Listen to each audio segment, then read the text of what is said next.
No one has ever seen the face of ego. It is like a ghost that we accept as a controlling influence in our lives.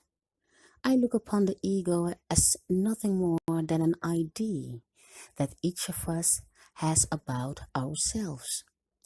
The ego is only an illusion, but a very influential one.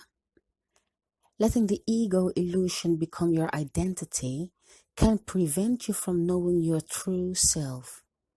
Ego, the false idea of believing that you are what you have or what you do, is a backward way of assessing and living life.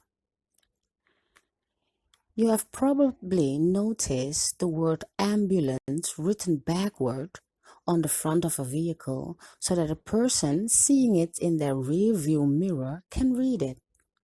When you mirror, what you see is backward too.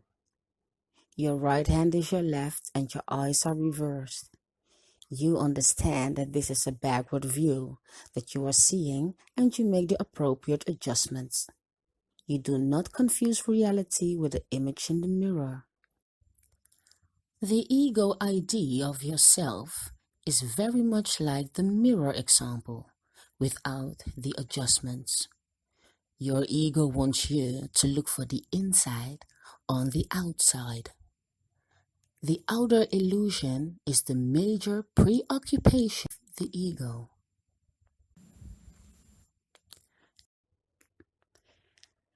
The ego idea has been with us ever since we began to think. It sends us false messages about our true nature. It leads us to make assumptions about what will make us happy, and we end up frustrated. It pushes us to promote our self-importance while we yearn for a deeper and richer life experience. It causes us to fall into the void of self-absorption again and again, not knowing that we need only shed the false idea of who we are. Our true self is eternal. It is the God force within us. The way of our higher self is to reflect our inner reality rather than the outer illusion. The description given by Sogyal Rinpoche in the Tibetan Book of Living and Dying is a wonderful explanation of this discovery. Two people have been living in you all of your life. One is the ego, garrulous, the hysterical, calculating.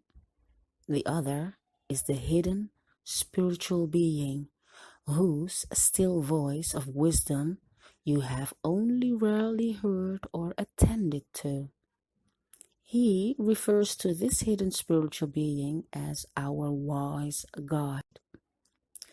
When we learn to transcend the illusion sponsored by the ego, we can assess this wise guide.